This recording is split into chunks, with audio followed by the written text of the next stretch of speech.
வணக்கம், வந்தனம், சுஸ்வாகத்தம். Welcome to Jaya T world. சுவையோ சுவை நிகழ்ச்சி. உடம்புக்கு நல்ல விசேஷங்கள், நல்ல விஷயங்கள், மருத்துவ குணம் உள்ள பொருட்களை நம்ம சுவையோ சுவையில் மட்டும்தான் யூஸ் பண்ணிகிட்ருக்கோம். நல்ல ஹெல்த்தியாக சாப்பிட்ற மாதிரி இருக்கும், சுவையாக சாப்பிட்ற மாதிரி இருக்கும் நம்ம சுவையோ சுவை நிகழ்ச்சியில். அந்த வகையில் இப்போ நம்ம பார்க்க போகிற டிஷ் பார்த்திங்க அப்படின்னா சீசனபிள் ஃப்ரூட், அதாவது தக்காளி பழம் சீசனில் கிடைக்கும். நிறைய பேர் ஊறுகாய் போட்டு வச்சுக்கணும், தக்காளி தொக்கு போட்டு வச்சுக்கணும்னு நினைப்பாங்க. ஊறுகான்னு சொல்கிறது தொக்குன்னு சொல்லலாம், அதை வெங்காயம் இல்லாத தொக்குன்னு சொல்லலாம். அந்த தொக்கு போடுறதும் அது பேஸ்ட்டு மாதிரி வரணும். பேஸ்ட்டு மாதிரி வரதாமல் டேஸ்ட்னு அட்டகாசமாக இருக்கட்டும். ஒரு நல்ல மெத்துன்னு இட்லி சுட்டு இந்த தக்காளி தொக்கு சாப்பிடும்போது ஒரு கலக்கல் எஃபெக்ட். தோசை மேலே ஒரு ஸ்பூன்னு இந்த தக்காளி தொக்கை ஸ்ப்ரெட் பண்ணிவிட்டு பொடியும் போட்டுட்டு அதை மடித்து தோசை சாப்பிடும்போது ஒரு அட்டகாசமான ஒரு டேஸ்ட். ஒரு தயிர் சாதத்தோட நல்ல தயிர் சாதம் தளன்னு இருக்கணும்.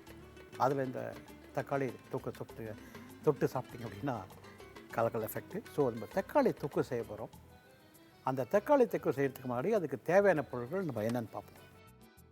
தக்காளி பழம் அரைச்சது 1/4 கிலோ, மிளகாய்த்தூள் 2 டீஸ்பூன், தனியாத்தூள் 3 டீஸ்பூன், மஞ்சள் தூள் 1/2 டீஸ்பூன், கடுகு 1 டீஸ்பூன்,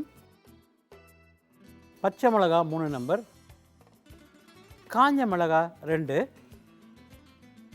கருவேப்பிலை 1 கொத்து, உப்பு தேவையான அளவு, நல்ல எண்ணெய் 1 குழிக்கரண்டி. இது ஒரு சிம்பிளான ஒரு தொக்கு, தக்காளி தொக்கு. சாதாரணமாக தக்காளி பழம் சீசனில் 5 கிலோ கூட 15 ரூபாய் 20 ரூபாய் கிடைக்குது. என்ன பண்ணுறதுன்னு தெரியாது. அப்போது தொக்கு போட்டு வச்சிட்டோம்னா கிட்டத்தட்ட ஒரு 10 நாளைக்கு கெடாமல் இருக்கும். அதுவும் நீங்கள் ஊறுகாய் தொக்கு இந்த மாதிரி போட்டு வைக்கணும் அப்படின்னா ஃப்ரிட்ஜில் வைக்க வேண்டிய நெக்ஸ்ட் இல்லை. ஒன்று பீங்கான் ஜார் யூஸ் பண்ணிக்கலாம், இல்லை அப்படின்னா கண்ணாடி ஜார் யூஸ் பண்ணிக்கலாம். அலுமினியம், ஸ்டெயின்லெஸ் ஸ்டீல் பாத்திரம், பித்தளை பாத்திரம்லாம் யூஸ் பண்ணக்கூடாது. அது ஒரு மாதிரி கரோடாகிடும். பட் ரொம்ப உகந்தது நம்ம பீங்கான் ஜார், ரொம்ப நல்லது.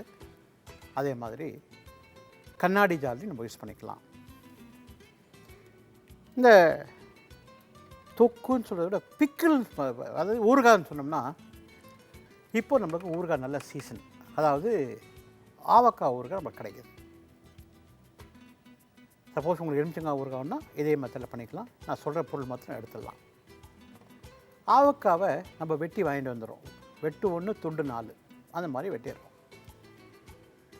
அதை வீட்டுக்கு எடுத்துகிட்டு வந்துட்டு அந்த ஓடு அங்கங்கே ஓடு இருக்கும், அந்த பத்தையில் ஓடு இருக்கும்.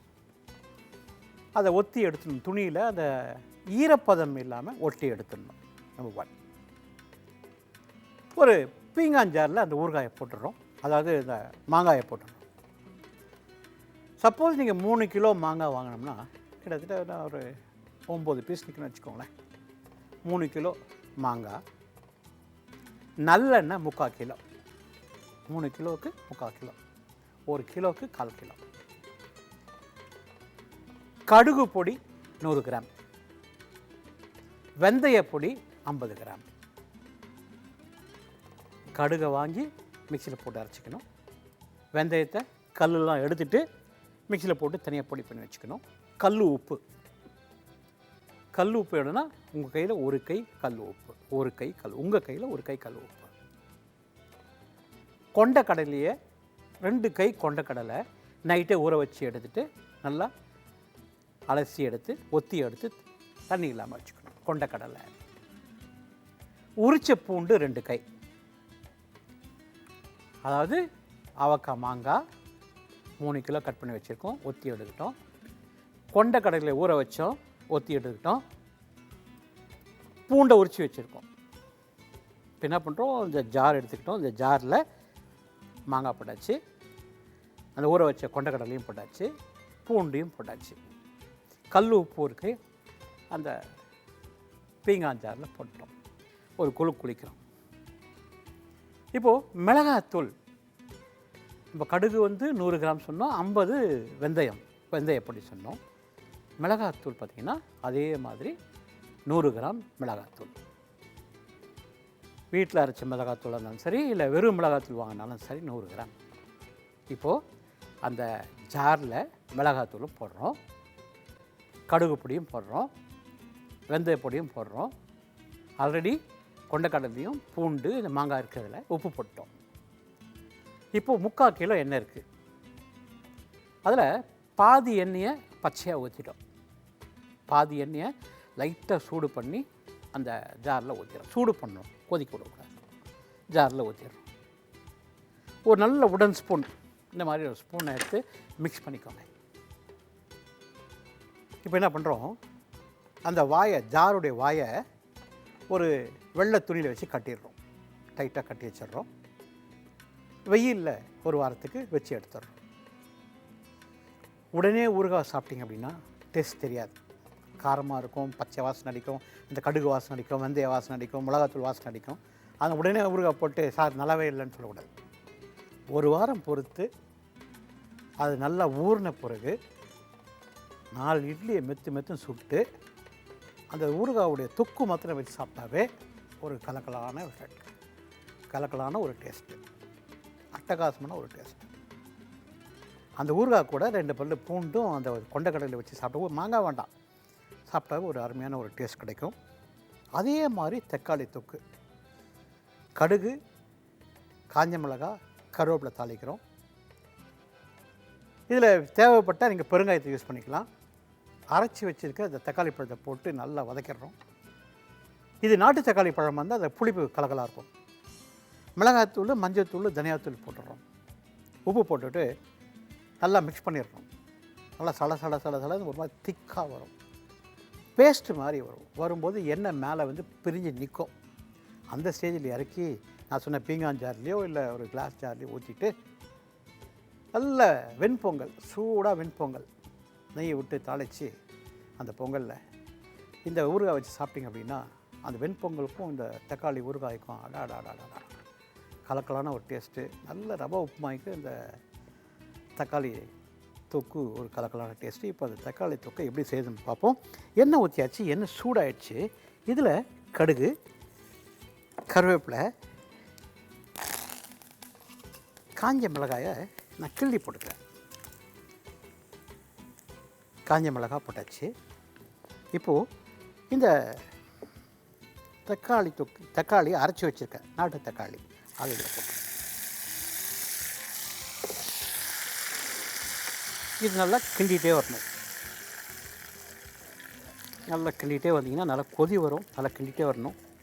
அந்த எண்ணெய் ஊற்றுற எண்ணெய் மேலே பிரிஞ்சு நிற்கும். இப்போது இதுலேயே தக்காளி வாசனை, பச்சை வாசனை போகணும் இந்த இதில். இப்போ இதுலேயே நீங்கள் வந்து அந்த மஞ்சத்தூள், மிளகாத்தூள், தனியாத்தூள் போடக்கூடாது. உப்பு மாத்திரம் இப்போ போட்டுடலாம். சாதாரணமாக இந்த பச்சை மிளகாவை நிறைய பேர் யூஸ் பண்ணுறதில்ல தாளிக்கிறதுனால. இந்த பச்சை மிளகாயோடு இந்த ஊறுகாய் சாப்பிட்டிங்கன்னா ஒரு தனி டேஸ்ட்டு. அதனால் இந்த பச்சை மிளகாயும் நான் இப்போ போட்டுறேன். உடச்சி தான் போடுறேன். 3 பச்சை மிளகாயை உடைச்சி போட்டேன். இப்போது இது தண்ணியாக இருக்குது, அது நல்லா கொதித்து திக்காக வரணும்.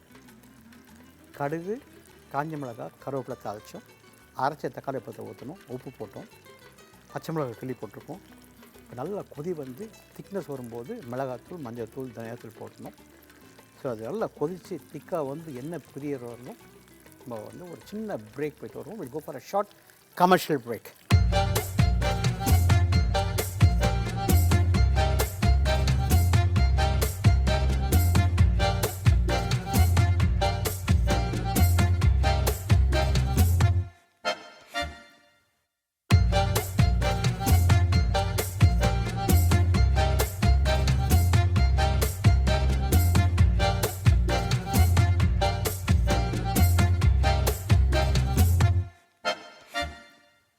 Welcome back to Jaya TV வழங்கும் சுவையோசு நிகழ்ச்சி. நம்ம செஞ்சிட்ருக்கிறது தக்காளி தொக்கு, வீட்டு ஸ்டைல், ஹோம் ஸ்டைல் சொல்லாத. நாட்டு தக்காளியை மிக்சியில் போட்டு அரைச்சிக்கிட்டோம், எண்ணெய் ஊற்றணும், கடுகு, காஞ்ச மிளகாய், கருவேப்பிலை தாளித்தோம். இந்த அரைச்சி வச்ச தக்காளி பழத்தை கொட்டிட்டு உப்பு போட்டுட்டு அதில் பச்சை மிளகாயம் போட்டு நல்லா வேக விட்டுட்டோம். இந்த தக்காளி பழம் வாசனை, தக்காளி வாசனை இல்லை, நல்லா வெந்து அது எண்ணெய் பிரிய ஆரம்பிச்சிச்சு. இந்த எண்ணெய் பிரிய ஆரம்பிச்சிச்சு. இதில் மிளகாத்தூள், காரத்துக்கு தகுந்த மாதிரி நீங்கள் மிளகாத்தூள் போட்டுக்கோங்க. அதே மாதிரி தனியாத்தூள், அதுக்கப்புறம் மஞ்சத்தூள், உப்பு போட்டாச்சு. இதை போட்டு நல்லா மிக்ஸ் பண்ணிக்கலாம். ஒன்று சப்போஸ் நான் போட போகிறதில்ல, ஏன்னா நான் வந்து நாட்டு தக்காளி பழம் யூஸ் பண்ணதால் நான் வந்து புளி யூஸ் பண்ண போகிறதில்ல. உங்களுக்கு புளி தேவை அப்படின்னா, அதை இன்னும் கொஞ்சம் புளிப்பாக வேணும் இந்த தொக்கு அப்படின்னா, நீங்கள் என்ன பண்ணலாம், ஒரு அரை எலுமிச்சங்காய் அளவு புளியை தண்ணியில், அதாவது 1/4 கிளாஸ் தண்ணியில் கலக்கிட்டு திக்கா இப்போ ஊற்றணும். ஊற்றிட்டு மிக்ஸ் பண்ணி அது பேஸ்ட் மாதிரி வர வரலும் குக் பண்ணிட்டீங்க அப்படின்னா, அதை புளிப்பு டிஞ்சோடு சாப்பிடும்போது ஒரு டிஃப்ரெண்டான டேஸ்ட்டு. இது யார் யூஸ் பண்ணலாம்? இந்த பெங்களூர் தக்காளி யூஸ் பண்ணாங்க பார்த்தீங்களா? பெங்களூர் தக்காளி யூஸ் பண்ணுறவங்களுக்கு, அதான் பெங்களூர் தக்காளி வந்து ஸ்வீட்னஸ் இருக்கும், அப்போ இந்த புளிப்பு சாதம் நல்லாயிருக்கும். நாட்டு தக்காளி நேச்சுராக வந்து புளிப்பு தான், அப்போ புளிப்பு போடும்போது புளிப்பு இருக்கும், அதனால் அந்த புளிப்பு தேவையில்லை. நாட்டு தக்காளி யூஸ் பண்ணால் அந்த புளிப்பு தேவையில்லை.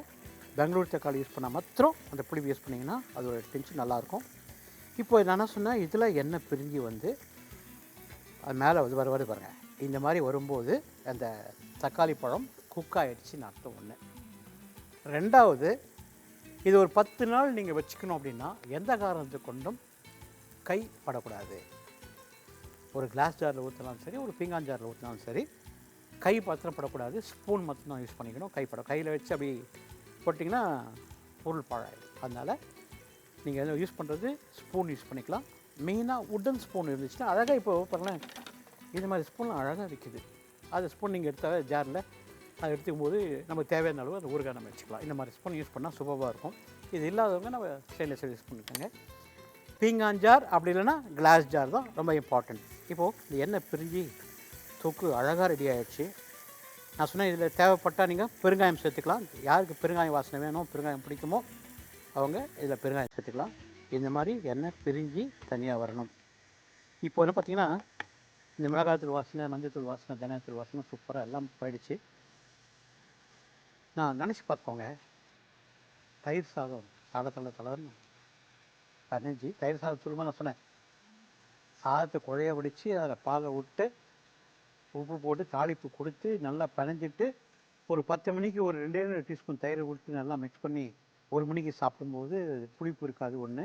ரெண்டாவது, வெண்ணெயை கொஞ்சம் 1 டீஸ்பூன் போடும்போது டேஸ்ட் சுவையாக இருக்கும். அது கூட இந்த தொக்கு சாப்பிட்டீங்க அப்படின்னா, அதை தயிர் சாதத்தோடு மிக்ஸ் பண்ணி சாப்பிடும்போது இந்த தொக்குடைய அருமையே அப்போ தான் தெரியும். எப்படி வெயில் நேரமும் நிழலில் தெரிஞ்சுக்கிறோமோ, நிழலில் நேரமும் வெயிலில் தெரிஞ்சுக்கிறோமோ, அப்போ இந்த தொக்கோட அருமை அந்த தயிர் சாதத்தை போகும்போது நல்லா சூப்பராக தெரியும். ஸோ இது ரெடி ஆகிடுச்சு. இப்போது இதுக்கு கொத்தமல்லி கிட்டமெல்லாம் ஒன்றுமே தேவையில்லை, அப்படியே தான் கொடுக்கணும். அடுப்பு அணைச்சிடுறேன். அப்படியே ஒரு பாத்திரத்தில் பார்த்துக்கலாம்.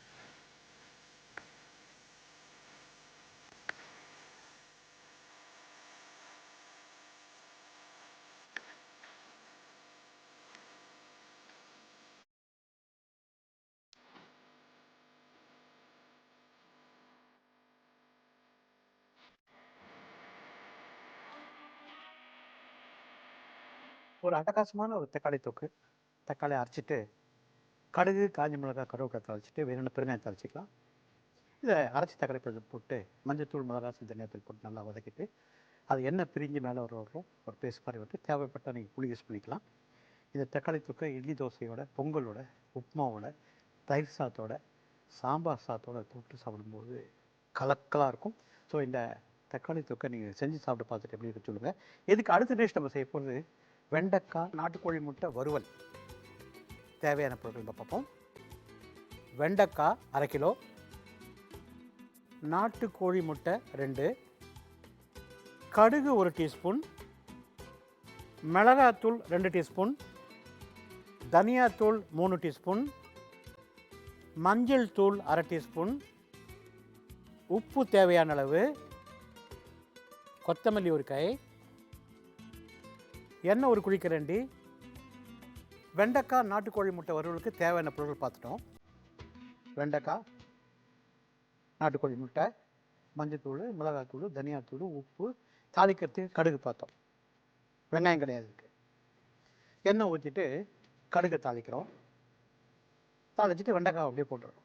உப்பு போட்டு அப்படியே வதக்கிடுறோம். மிளகாத்தூள், மஞ்சத்தூள், தனியாத்தூள் போட்டு நல்லா வதக்கிட்டு அந்த எண்ணெயிலேயே வெண்டைக்காய் வெந்து போகுது. 3 நிமிஷம் வெண்டைக்காய் குக் ஆகிடும். சென்டரை கொஞ்சம் இடத்த காலி பண்ணிவிட்டு அதில் அந்த முட்டையை உடச்சி ஊற்றிட்டு பொரியல் மாதிரி பண்ணி அந்த வெண்டைக்காயோடு மிக்ஸ் பண்ணு. அந்த வெண்டைக்காயில் இந்த முட்டை ஒட்டி ஒரு நல்ல கொட் ரசம், புளி ரசம், புளி பாதி தக்காளி பாதி, ஒரு அரை எலுமிச்சங்காய் அளவு புளி எடுத்துகிட்டு 2 தக்காளி பழம் எடுத்துகிட்டு புளியை நல்லா கரைச்சிட்டு அந்த தக்காளி பழத்தோடு நல்லா மிக்ஸ் பண்ணிடணும். கடுகு, காஞ்சி மிளகா, கருவேப்பிலை, பெருங்காயத்தை தாளிச்சிட்டு அந்த தக்காளி பழமும் புளி தண்ணியும் போட்டு கொஞ்சம் நல்லா கொதிக்க விட்டுட்டு ரசப்பொடி தேவையில்லை. பூண்டு, மிளகு, சீரகம், கருவேப்பிலை 4 பல்லு பூண்டு, ரவை மிளகு, சீரகம், கருவேப்பிலை போட்டு இடிச்சு தூணா மாதிரி போட்டுருங்க. ஒரே கொதி நுரை அப்படி தள்ளுது, அணைச்சிட்றோம். சூடு சாதம் குழைய வடிக்கிறோம். இந்த ரசத்தை ஊற்றி நல்லா பசிடுறோம். இந்த வெண்டைக்காய் நாட்டுக்கோழி முட்டை ஒரு சாப்பிட்றோம். கலக்கல். இப்போ என்ன சூடாயிடுச்சு, இதில் கடுகு தளிக்கிறோம். கடுகு நல்லா பொரிய ஆரம்பிச்சிடுச்சு. இப்போ என்ன பண்ணுறோம், இதில் இந்த வெண்டைக்காயை போட்டு வெண்டைக்காயை நம்ம நல்லா வதக்கிறோம். இந்த வெண்டைக்காய் கலர் மாறக்கூடாது, அதே பச்சை கலர் இருக்கணும். அது சேம் டைம் நல்லா வெந்து இருக்கணும். அப்போது நான் என்ன பண்ணணும், ஒன்று ஒரு துளி சர்க்கரை போடணும், இல்லை இதுக்கு தேவையான அளவு நான் உப்பு போடணும். போட்டேன். இந்த கலர் அப்படியே தான் இருக்கும். நல்லா வதக்கிட்டு இதில் மஞ்சள் தூள், மிளகாத்தூள், தனியாத்தூள் போட்டு அந்த முட்டையை உடச்சி ஊற்றிடணும். இப்போது இந்த வெண்டைக்காய் சூப்பராகிடுச்சு. சிம்மில் வச்சுட்டேன். இந்த வெண்டைக்காய் வெந்து வரவரில் will go for a short commercial break.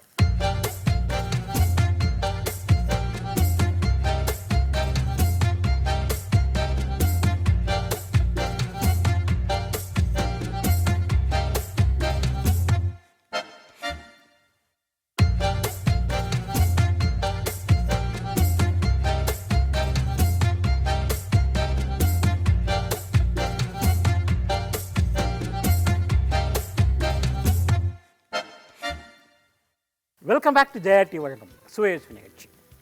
வெண்டைக்காய் நாட்டுக்கோழி முட்டை வறுவல் சூப்பர்.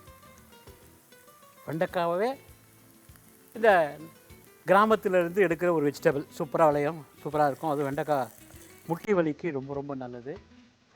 அது இருக்க அந்த குழம்பு தான் அந்த முட்டி வலிக்கே பெரிய விஷயம், மருந்து பயன்படுது. முட்டி வலி இருக்குங்க, வாரத்தில் அட்லீஸ்ட் 3 நாளாவது வெண்டைக்காவை எனி ஃபார்மாக சாப்பிட்டா நல்லது.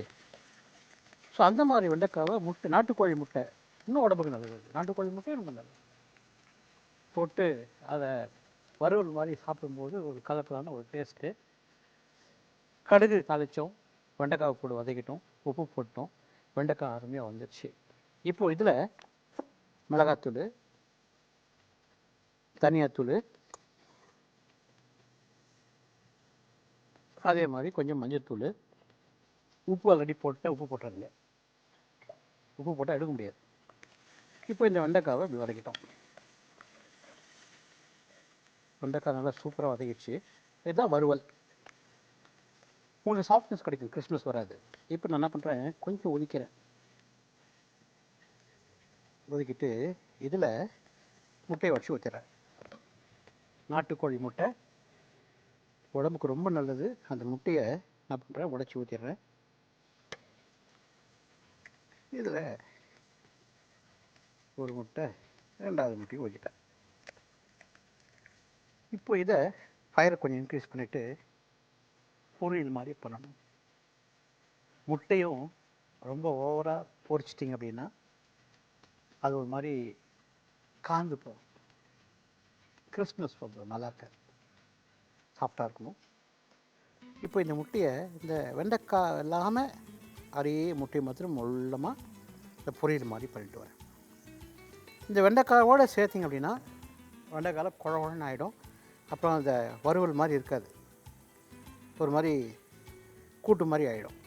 அதனால் ஃபயர் இன்க்ரீஸ் பண்ணிட்டு இந்த முட்டையை கொஞ்சமாக அந்த சென்டரில் பொரிச்சிட்டே வாங்க. இந்த வெண்டைக்காய் சைட்லேயே இருக்கட்டும். ஸோ இந்த மாதிரி ஒரு டிஷ்ஷு குழந்தைங்களுக்கு கண்டிப்பாக கொடுக்கலாம். காரம் கம்மி பண்ணிக்கலாம்.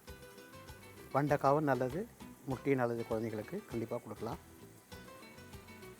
அதே மாதிரி ஒரு சப்பாத்தியோடையோ இல்லை சாம்பார் சாதத்தோடையோ ரசம் சாதத்தோடு நான் சொன்ன குட் ரசத்தோடு சாப்பிடும்போது ஒரு கலக்கல் டேஸ்ட்டாக இருக்கும். இப்போது இந்த வெண்டைக்காய் பொரியல் மாதிரி பண்ணியாச்சு. இப்போ நான் என்ன பண்ணுறேன், இதை அப்படியே பிசைஞ்சிடறேன். இப்போ அதாவது இந்த வெண்டைக்காயை முட்டையோடு சேர்ந்து நல்லா ஒட்டிக்கிச்சு பாருங்கள். நல்லா வறுத்துட்டேன் கொஞ்ச நேரம். இதில் மல்லியோட இலை. அந்த காலத்தில் பார்த்திங்க அப்படின்னா தொட்டுக்கிறதுக்கு ஒன்றுமே இல்லை. சாப்பாட்டுக்கு ஒன்றும் கிடையாது. சாம்பார் இருக்குது, இல்லை ரசம் இருக்குது, ஏதாவது ஒரு காய்னா காய் எடுத்து வாங்கிட்டு வரல, எமர்ஜென்சி ஏதாவது பண்ணி ஆகணுன்னா இதே மாதிரி ஒரு வெஜிடபிள் ஆம்லெட் போட்டால் சூப்பராக இருக்கும். எப்படின்னா கடலை மாவு, ஒரு அரை அழகு கடலை மாவு எடுத்து ஒரு பாத்திரத்தில் கொட்டிக்கிறோம். உப்பு போட்டுக்கிறோம். பொடியாக இருக்கிற வெங்காயம் போடுறோம், பச்சை மிளகாயம் போடுறோம். தண்ணி ஊற்றி நல்லா அடிச்சிடுறோம். பஜ்ஜி மாவை விட கொஞ்சம் தண்ணியாக இருக்கணும், அடிச்சிக்கிறோம். அதை ஆம்லெட் மாதிரி தோசைக்கல்லில் போட்டுறோம். எண்ணெய் ஊற்றிட்டு திருப்பி போட்டுடணும். நல்ல சாம்பார் சாதத்துக்கு அந்த அதிரடி ஆம்லெட், வெஜிடபிள் ஆம்லெட்டு கலக்கலாக இருக்கும். வெஜிடேரியன் ஆம்லெட்னு சொல்லும்போது நீங்கள் காய்கறி இல்லையான்னு கேட்கலாம். காய்கறி தான் இல்லையே, வெங்காயம் பச்சை மிளகா இருக்குது, பஜ்ஜி அதாவது கடலை மாவு இருக்குது, உப்பு இருக்குது, போட்டு நல்லா அடிச்சுட்டு ஆம்லெட் போட்டாச்சு. நல்ல சூடு சாம்பார் சாதம், இந்த கடலை மாவு ஆம்லெட்டு ஒரு கலக்கல் எஃபெக்ட். நீங்கள் ட்ரை பண்ணி பார்க்கலாம். 3 நிமிஷத்தில் ரெடி ஆகிடும் அது. இப்போ இந்த வெண்டைக்காய் முட்டை, நாட்டுக்கோழி முட்டை வறுவல் சூப்பராக ரெடி ஆகிடுச்சு. அடுப்பு அணைச்சிடலாம். ஒரு கரண்டி எடுத்துகிட்டு இதில் இந்த வெண்டைக்காவோட நான் சொன்னேன் வெண்டைக்காய் கலர் மாறக்கூடாதுன்னு பாருங்கள். கலர் மாறல பாருங்கள். ஒரு சீட்டிக்கு உப்பு போட்டதால் இந்த கலர் மாறல. வேணும்னா சர்க்கரை போடலாம். அப்படின்னா உப்பு போட்டு குக் பண்ணும்போது உங்களுக்கு அந்த கலர் மாறாது.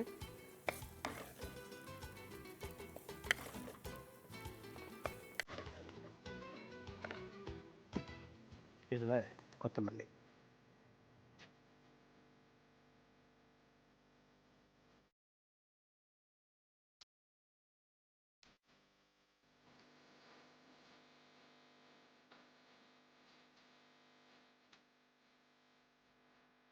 முதல்ல நம்ம தக்காளி தொக்கு பண்ணோம். நாட்டு தக்காளி மிக்சியில் போட்டு அரைச்சி தனியாக வச்சுக்கிட்டோம். எண்ணெய் ஊற்றிட்டு, நல்லெண்ணெய் ஊற்றிட்டு கடுகு தாளித்தோம். காஞ்ச மிளகாய் போட்டோம். வேணும்னா பெருங்காயம் போட்டுக்கலாம் சொன்னேன். இந்த அரைச்ச தக்காளி போய் போட்டுட்டோம். நல்லா உப்பு போட்டு அந்த தக்காளி பழத்தை வேக வைப்போம். மஞ்சள் தூள், மிளகாத்தூள், தனியாத்தூள் போட்டு அந்த எண்ணெய் பிரியோரெலாம் குக் பண்ணிவிட்டு தேவைப்படுறவங்க பெங்களூர் தக்காளி யூஸ் பண்ணாங்கன்னா நீங்கள் புளி யூஸ் பண்ணலாம் சொன்னோம். ஒரு மாதிரி திக்காக பேஸ்ட் மாதிரி வந்த பிறகு இறக்கிட்டோம். அது பொங்கலோடு சாப்பிடும்போதும், இட்லியோடு சாப்பிடும்போதும், தோசையோடு சாப்பிடும்போதும் கலக்கலான ஒரு டேஸ்ட்டாக இருக்கும். ட்ரை பண்ணி பாருங்கள். ரெண்டாவதாக வெண்டைக்காய் நாட்டுக்கோழி முட்டை வறுவல் செஞ்சோம். எண்ணெய் ஊற்றிட்டு கடுகு தாளிச்சிட்டு வெண்டைக்காய் நல்லா வதக்கிட்டு உப்பு போட்டோம்.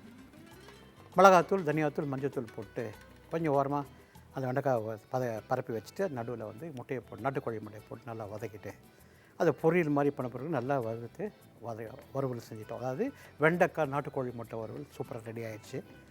இதையும் நல்லா சாம்பார் சாதத்தோடையோ ஒரு தயிர் சாதத்தோடையோ ஒரு காரக்குழம்பு, பூண்டு காரக்குழம்போடு இந்த முட்டை வறுவல் கலகலாக போகும். ஸோ இந்த 2 டிஷ்ஷும் உங்களுக்கு பிடிச்சிருக்கு நினைக்கிறேன். இது 2 நீங்கள் செஞ்சு சாப்பிட்டு பார்த்துட்டு எப்படி இருக்கு சொல்லுங்கள். உங்களை அடுத்த வாரம் தான் எங்களுக்கு விடைபெறுவது தாமோதரன்.